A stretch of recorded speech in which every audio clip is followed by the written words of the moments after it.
Assalamualaikum warahmatullahi wabarakatuh. Jadi pada pertemuan sebelumnya kalian sudah mendapatkan PDF dari bab 3 tentang sistem periodik unsur ini. Sebelumnya juga saya sudah menjelaskan bahwa minimal kalian mempunyai sistem periodik unsur ini atau bisa disebut juga dengan tabel periodik unsur berupa print-printan atau mungkin bisa beli di toko fotokopi terdekat. Nah, jadi ini berkaitan dengan bab 2 yaitu tentang struktur atom ya. Nah, jadi di sini saya memberikan tampilan untuk SPU-nya. Jadi namun ini seharusnya untuk penulisan golongannya dituliskan dalam bentuk angka Romawi ya, seperti ini. Jadi di sini bisa kalian lihat sendiri ada dua golongan, yakni golongan A dan golongan B. Jadi untuk yang vertikal itu disebut dengan golongan. Jadi ini golongan 1, ini golongan 2, ini golongan 3, tapi ini 3B. Kalau yang ini 3A, 4 sampai 8. Begitu juga dengan golongan B. Golongan B juga 1 sampai 8, namun diawali dengan golongan 3 lalu diakhiri dengan golongan 2B. Dan untuk golongan 8B pada dasarnya sebenarnya ini tuh jadi satu golongan ke bawah seperti ini. Cuman karena tata letaknya itu agar disusun lebih rapi ya. Jadi untuk mengelompokannya dan juga berdasarkan kemiripan sifat ya. Kemiripan sifat, jadi untuk yang pertama ini seperti osmium ini ya. Osmium itu berarti dia kemiripan sifatnya dengan 8B yang golongan besi. Nah, misalnya iridium itu berarti mirip dengan 8B tapi yang golongannya kobalt dan seterusnya. Oke. Nah, selanjutnya di samping telah saya sajikan tabel, jadi di sini ada golongan utama dan juga golongan transisi.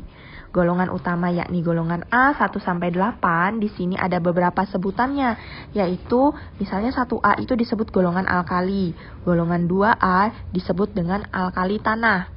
Nah, kenapa di sini 3A, 4A itu tidak ada istilah khususnya? Jadi kalau golongan 3A sesuai dengan unsur yang pertama saja, yaitu unsur boron. Berarti golongan 3A itu golongan boron. Golongan 4A itu golongan karbon dan seterusnya. Nah, untuk golongan 7A itu disebut golongan halogen. Dan untuk 8A itu disebut golongan gas mulia. Nah, untuk golongan transisi ini juga terdiri dari dua, yaitu lantanida dan aktinida. Di sini transisi itu terpisah. Padahal sebenarnya lantanida dan aktinida ini itu merupakan lanjutan dari sini ya, dari sebelah sini ya. Untuk lanjutan dari nomor atomnya. Namun, kenapa digambarkan terpisah? Ya seperti saya bilang tadi, ini agar tata letaknya itu lebih rapi. Jadi membentuk bentuk seperti ini. Kalau misalnya kita memaksakan untuk menambahnya di sini kan jadi kurang rapi, sehingga tidak bisa lebih mudah untuk dihafalkan seperti itu. Sedangkan kalian kan minimal bisa menghafal untuk golongan utama. Nah, selanjutnya periode itu yang terletak horizontal. Jadi periode itu ada 7, 1, 2, 3, nah seperti itu ya, sampai 7. Jadi di sini hidrogen dan helium itu periode 1, litium, berilium dan seterusnya itu periode 2 dan seterusnya ya. Nah, di sini ada periodenya 1 sampai 7. Ya, untuk 1 sampai 7 dan juga ada masing-masing jumlah unsurnya, dan jumlah unsurnya ini sesuai dengan bilangan struktur atom Bohr kemarin ya. Cuman urutannya kalau misalnya Bohr kan langsung 2, 8, 18 dan seterusnya. Tapi kalau ini 2, kemudian 2 kalinya 8, 18 kalinya 2 kali, kemudian 32 dan seterusnya. Dan sampai 32 2 kali aja karena periodenya maksimal sampai 7. Lalu ini juga ada nomor atom. Ini ada periode pendek dan periode panjang. Nah, ini ya. Nah, ini yang biasanya ada di dalam satu kotaknya yang ada di tabel periodik. Ini yang lengkap ya, versi lengkapnya ya. Ini pasti ada titik didih, di mana titik didih itu ketika unsur itu dapat berubah wujud dari cair menjadi gas. Kalau lele, perubahan wujud dari padat ke cair. Lalu ada massa jenis, ini nomor atom, kemudian massa atom, atau disebut dengan istilah AR atau MR. Nantinya kalian akan pelajari ini di semester 2 ya. Kemudian ini lambang unsurnya. Lalu ini untuk tingkat oksidasinya, dan ini untuk konfigurasi elektron biasanya juga sudah dituliskan di SPU. Dan ada nama unsurnya ya. Oke. Nah, ini cara cepat untuk menghafal SPU, golongan utama. Ini wajib kalian hafalkan, namun jika kalian punya singkatan sendiri, kalian boleh membuat singkatannya sendiri. Ini singkatan dari yang sudah saya hafalkan selama ini. Namun biasanya saya sudah menghafalkan hanya unsurnya saja sih. Tapi ini namanya jembatan keledai ya. Kalau bisa kalian cari di Google, itu namanya jembatan keledai, itu macam-macam. Banyak singkatan-singkatannya.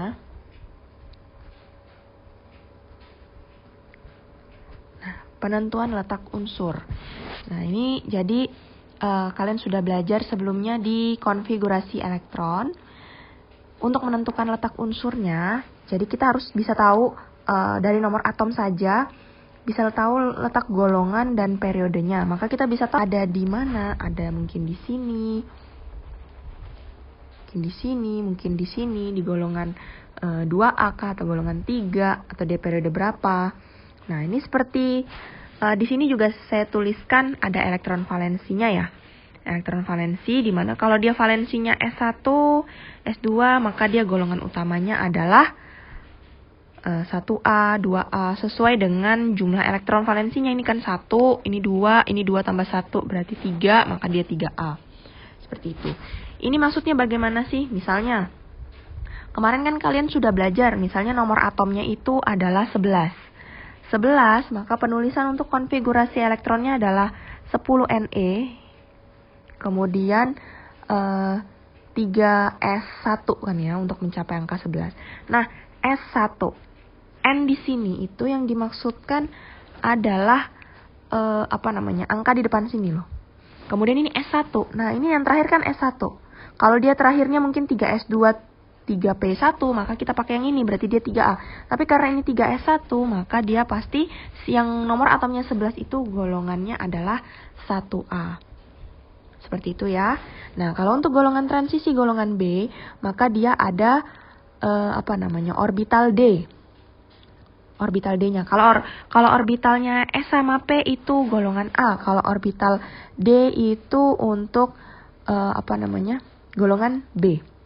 Dan khusus untuk orbital D yang 6, 7, 8, kalau misalnya kita jumlahkan kan 6 ditambah 2 itu sama dengan 8. Pastinya 8B. 6 ditambah 3. 7 ditambah 2. Kenapa saya tambahkan 7? 7 ini kan artinya D-nya 7 ya. Misalnya dia S2D7. Nah, berarti kan harusnya 9. Jadi 8, 9, 10. Karena golongan 9 itu tidak ada, maka dia termasuk golongan 8B. Cuman kalau yang 8 ini dia segolongan dengan Fe, kalau yang 9 segolongan dengan Co, dan satunya lagi dengan nikel. Seperti itu ya. Di sini juga sudah saya tuliskan kok di bawahnya. Nah, ini contohnya. Kemarin kalian sudah belajar untuk menentukan konfigurasi bor, jadi tidak perlu saya jelaskan lagi ya. Ini ada konfigurasi modern. Itu artinya yang mekanika kuantum. Nah, tapi ada tambahan di sini. Tambahannya yaitu untuk menentukan golongan dan periode serta blok. Jadi kalau golongan itu adalah sama dengan elektron valensinya atau sama dengan pangkatnya. 2 tambah 4, maka jadinya 6. Hanya ingat dituliskannya dalam bentuk angka Romawi. Nah, kemudian untuk periode itu adalah angka yang menempel atau bilangan kuantum utamanya. Seperti itu ya, bilangan kuantum utamanya. Kemarin kan kalian sudah belajar bilangan kuantum ya, ini ya 2. Tapi kalau misalnya ada 2 angka seperti yang ini, yang CR ini ya, ini kan ada 4, ada 3, maka kita pilih yang paling besar, yaitu angka 4. Nah, seperti ini ya. Nah, kemudian bagaimana menentukan AB-nya? Seperti saya sudah sampaikan, kalau dia ada orbital D, pasti dia golongan B. Seperti dua contoh terakhir ini. Nah, dan untuk blok apa itu? Blok itu adalah terakhir diisinya elektron. Jadi misalnya seperti ini berarti bloknya P. Ini terakhir isinya adalah S, berarti S. Ini terakhir isinya, walaupun di sini 4S1 3D5, walaupun yang terakhir ini orbital terbawah itu adalah 4S, sudah dipindah ya elektronnya agar dia mencapai kondisi penuh setengah penuh. Jadi karena orbital yang terakhir tetap D adalah jadi D. Seperti itu. Paham ya? Nah, untuk sejarah perkembangan SPU. Nah, dari yang sudah berkembang SPU-nya sampai ke modern seperti ini, itu. Nah, selanjutnya adalah sejarah perkembangan SPU. Jadi, untuk SPU ini, sampai dia terbentuk seperti yang pada slide kedua tadi, jadi dia ada sejarahnya. Yang pertama, hanya terbagi menjadi logam dan non-logam. Nah, sedangkan kalau tadi kan kalian banyak udah berwarna-warni ya. Warna-warni itu ada lambangnya, ada bisa dia logam, non-logam, semi-logam, dan seterusnya. Jadi itu ada maknanya kenapa dia dibuat warna-warni, tidak hanya sekedar memperindah, tapi juga memang punya arti sendiri. Itu dinyatakan oleh Lavoisier. Kemudian yang kedua adalah triade Drobe-Reiner, di mana satu kelompok terdiri dari 3 unsur saja. Nah, seperti ini. Dan unsur kedua memiliki massa atom sama dengan massa rata-rata unsur ke-1 dan ke-3. Maksudnya seperti apa sih? Seperti ini. Misalnya saya ambil nih 35,5 jika ditambahkan dengan 127 lalu dibagi 2, maka akan menghasilkan 80.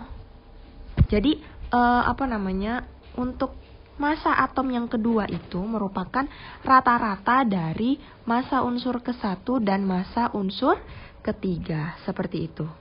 Paham ya? Begitu juga dengan kelompok lainnya. Jadi pertama dia logam dan non-logam, lalu triade Drobe-Reiner artinya triad ya, 3 ya. Lalu kemudian untuk yang ketiga adalah hukum Octave-Newlands. Hukum Octave-Newlands ini di mana unsur itu terulang sesuai dengan kenaikan massa atom relatifnya. Dan oktav ini menandakan bahwa terjadi pengulangan setiap unsur ke-8. Ya, ke-8 ya. Tiap unsur ke-8. Jadi ketika dia mau sampai 8 diulang lagi. Jadi seperti ini ya. Bisa disimpulkan dengan do, re, mi, fa, sol, la, si dengan tangga nada ya. Pengulangan not 1 oktav. Makanya dinamakan oktav. Nah, untuk yang keempat dan kelima ini mohon maaf ya, saya penulisannya tertukar ya antara SPU modern Moseley dan tabel periodik Mendeleev. Jadi yang sebelah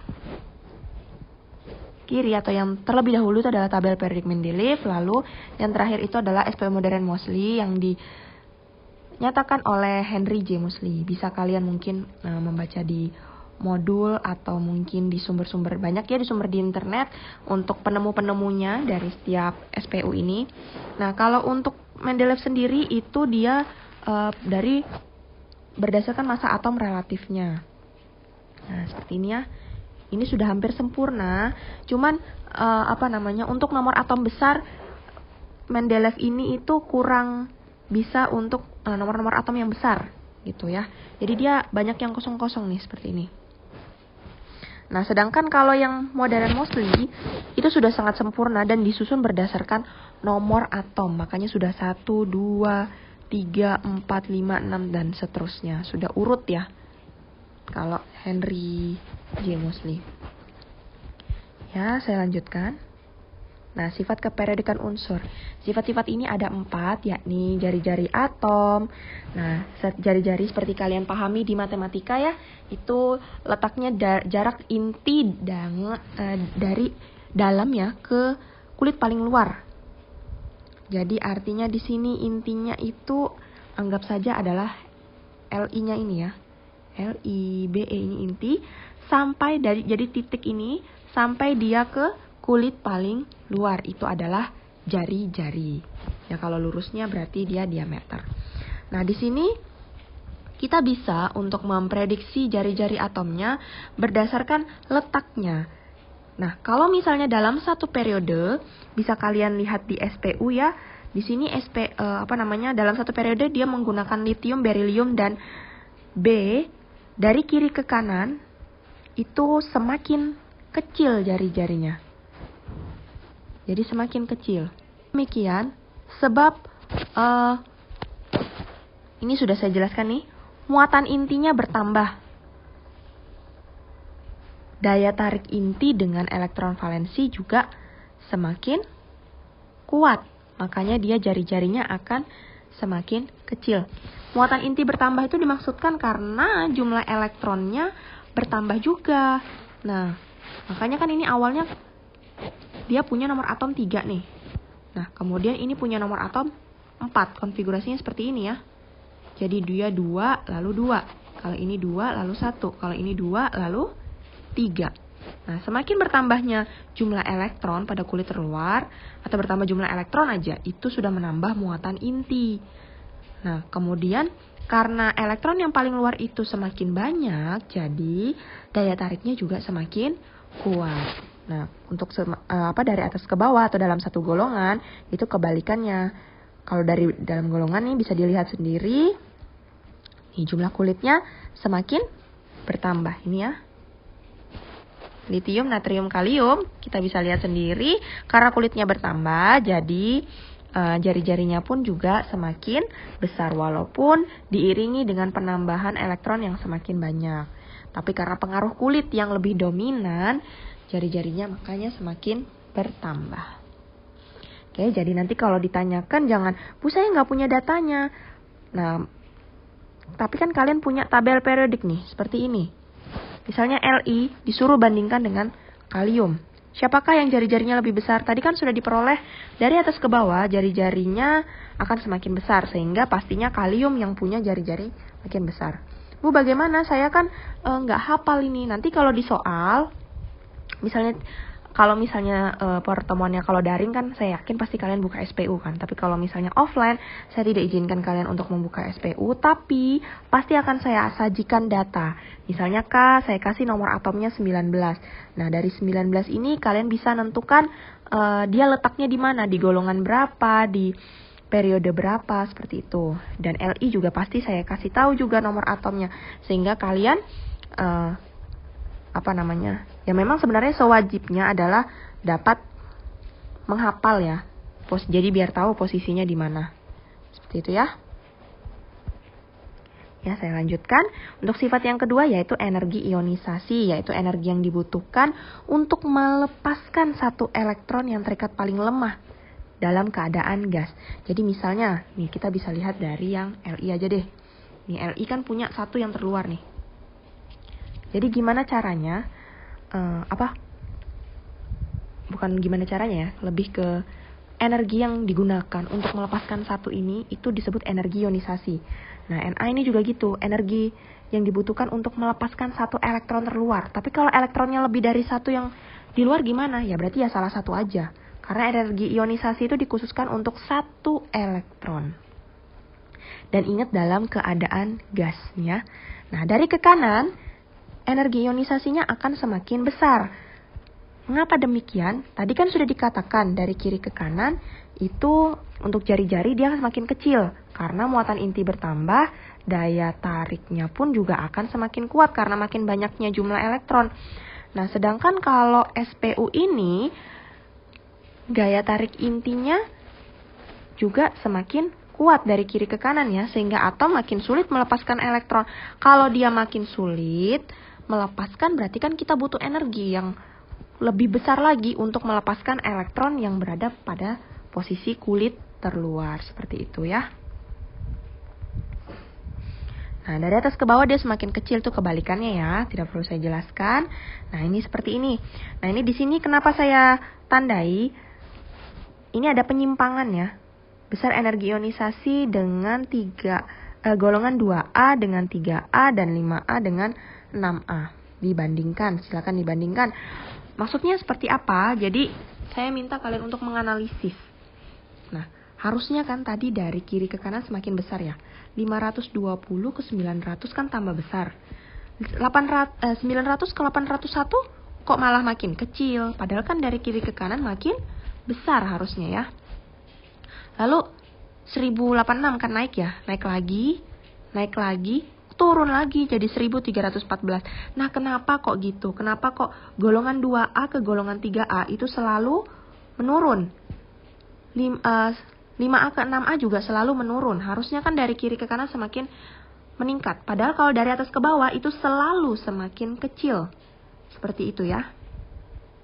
Mengapa demikian?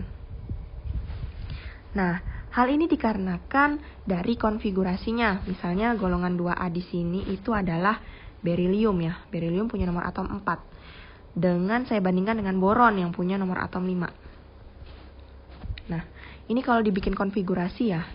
1s2, 2s2. 1s2, 2s2, 2p1.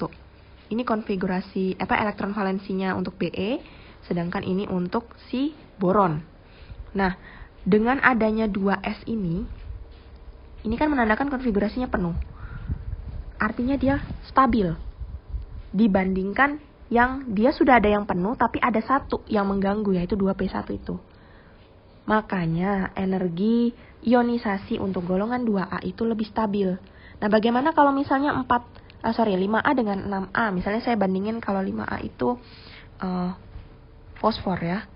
Lalu yang 6A itu saya ingat oksigen 8.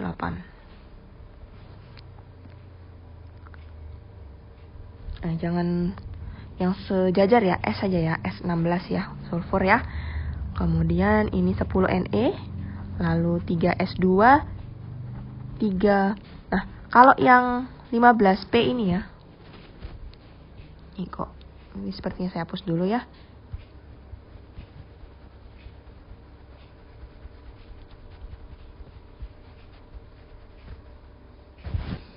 Oke, jadi kalau untuk 15p, ini saya ulang lagi.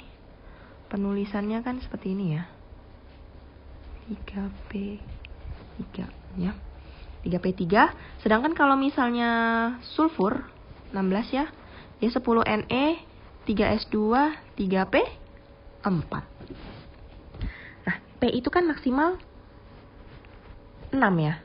Kalau jadi p3 berarti kan dia jadi separuh. Artinya di sini bisa kalian lihat juga 5A kenapa selalu lebih tinggi daripada 6A? Ya karena konfigurasinya itu cenderung lebih stabil dibandingkan konfigurasi untuk yang golongan 6. Nah, seperti ini. Ya kan? Dia tidak penuh, tidak setengah penuh juga untuk konfigurasi yang golongan 6. Maka dari itu 5A memiliki energi ionisasi yang lebih tinggi. Seperti itu ya. Ya, kita berikutnya sifat keperedakan unsur untuk afinitas elektron. Untuk maknanya sendiri. Oh ya. Untuk reaksinya ya, ini sepertinya saya belum tuliskan. Untuk reaksinya, penulisan dari reaksinya itu seperti ini ya. Karena dia melepaskan satu elektron, misalnya Na. Na awalnya lengkap nih konfigurasinya. Maka penulisan elektronnya itu di sebelah kiri. Seperti ini. Ini dalam keadaan gas. Oke, ini juga gas. Seperti itu ya, karena dia dalam posisinya gas. Ini ada energi ionisasi 1. Kalau misalnya dibilang energi ionisasi yang kedua, berarti artinya elektronnya dilepas lagi dari yang Na+ ini.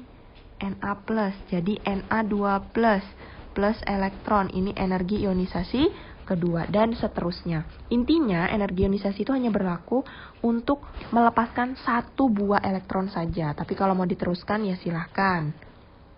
Misalnya ada nilainya gitu, atau ada soal minta energi ionisasi kedua gitu ya. Kemudian yang ketiga ada elektron. Afinitas elektron ini besarnya energi yang dihasilkan atau dilepaskan apabila atom unsur dalam fase gas menarik elektron. Jadi ini kebalikannya dari energi ionisasi. Kalau misalnya tadi energi ionisasi itu dia melepaskan energi yang dibutuhkan untuk melepaskan, kalau ini dia menarik. Jadi misalnya Na tadi, atau mungkin kalau Na kan tidak mungkin menarik ya karena dia logam, jadi dia melepaskan elektron.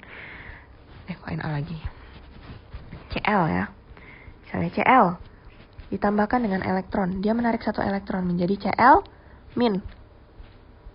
Jadi kalau tadi itu dia menjadi plus karena melepaskan menjadi ion positif, kalau misalnya afinitas elektron, dia menjadi ion negatif. Nah, untuk penjelasannya ya, ini bisa dilihat sendiri untuk tabel nilainya. Tapi tenang aja, kalian tidak saya minta untuk menghafalkan nilai-nilai ini kok. Kalian saya minta untuk menghafalkan lebih ke ini kesimpulannya.